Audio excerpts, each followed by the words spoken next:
शिव के कई रूप हैं जो मानव मन की कल्पना और कल्पनाओं के परे हर संभावनाओं को समाहित किए हुए हैं। कुछ उग्र और भयंकर हैं, कुछ गूढ़ हैं, अन्य सुंदर और आकर्षक हैं। शिशु समान भोलेनाथ से उग्र काल भैरव तक, सुंदर सोम सुंदर से भयंकर अघोरी तक, शिव इनसे अछूते रहते हुए भी हर संभावना को समाहित करते हैं।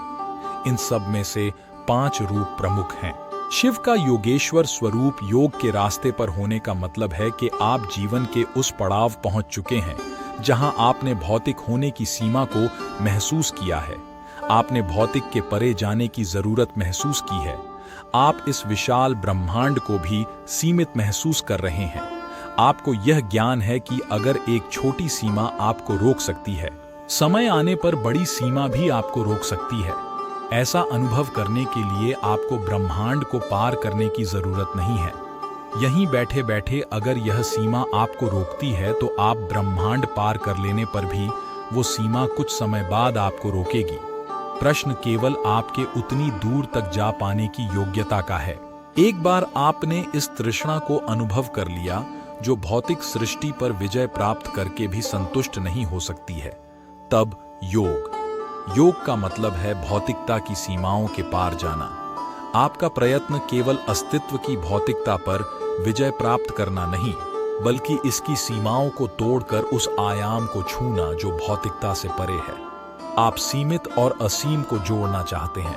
एक बार आपने इस तृष्णा को अनुभव कर लिया जो भौतिक सृष्टि पर विजय प्राप्त करके भी संतुष्ट नहीं हो सकती है, तब योग का मतलब है भौतिकता की सीमाओं के पार जाना। आपका प्रयत्न केवल अस्तित्व की भौतिकता पर विजय प्राप्त करना नहीं, बल्कि इसकी सीमाओं को तोड़कर उस आयाम को छूना जो भौतिकता से परे है।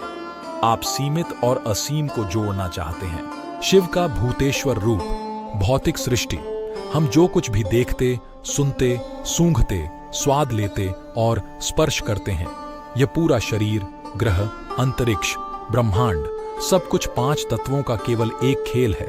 सिर्फ 5 तत्वों ने क्या भव्य शरारत रूपी सृष्टि का निर्माण किया है। केवल 5 तत्वों के साथ जिन्हें आप एक हाथ में गिन सकते हैं। कितनी चीजों का निर्माण किया है। सृष्टि इससे अधिक करुणामय नहीं हो सकती थी। अगर यहां 5 मिलियन सामग्रियां होती तो आप भटक गए होते। इन 5 तत्वों पर विजय हासिल करना, जिन्हें पंचभूत कहते हैं, ही सब कुछ है।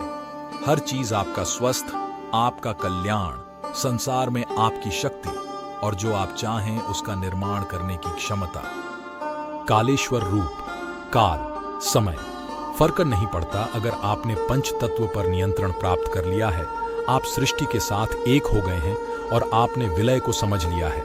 जब तक आप यहां हैं, समय निरंतर चल रहा है। समय को साधना अपने आप में एक अलग आयाम है। काल का मतलब सिर्फ समय नहीं होता, इसका मतलब अंधकार भी होता है। समय प्रकाश नहीं हो सकता क्योंकि प्रकाश समय में गति करता है। प्रकाश समय का गुलाम है। प्रकाश एक ऐसा तत्व है जिसका एक आदि और अंत है। समय वैसा तत्व नहीं है। हिंदू जीवन शैली के अनुसार वे समय को विभिन्न 6 आयामों के साथ समझते आए हैं। एक चीज जो आपको समझने की जरूरत है वह यह कि आपका समय निकल रहा है। शिव सर्वेश्वर शंभो। शिव का अर्थ है जो है ही नहीं, जो विलीन हो गया, जो अस्तित्व रहित है, वही सबका आधार है और यह असीम सर्वेश्वर है। शंभो केवल एक मार्ग और एक कुंजी है।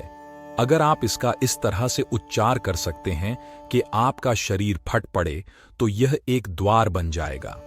अगर आप सब पहलुओं पर महारत हासिल कर वहां पहुंचना चाहते हैं तो यह काफी समय लेगा।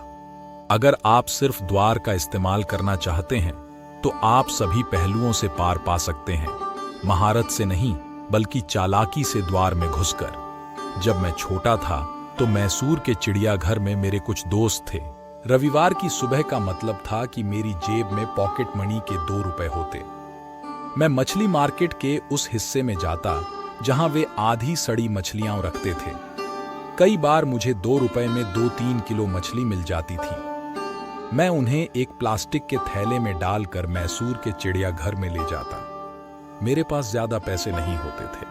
उन दिनों चिड़ियाघर का टिकट 1 रुपया था। यह वहां जाने का सीधा रास्ता था। वहां लगभग 2 फीट ऊंचा बैरियर था। अगर आप रेंग सकते तो यह फरी था। मुझे रेंग कर जाने में कोई परेशानी नहीं थी। मैं घुटनों के बल होते हुए निकल जाता और सारा दिन अपने दोस्तों को सड़ी मछलियां खिलाता। अगर आप सीधा जाना चाहते हैं तो यह एक मुश्किल रास्ता है, बहुत काम करने की जरूरत है। अगर आप रेंग कर जाना चाहते हैं तो आसान रास्ते हैं। जो रेंग सकते हैं उनको किसी चीज पर महारत हासिल करने की चिंता नहीं होनी चाहिए। जब तक आप जिंदा हो, जीवित रहो। जब मृत्यु हो जाए, जाओ और अनंत को छू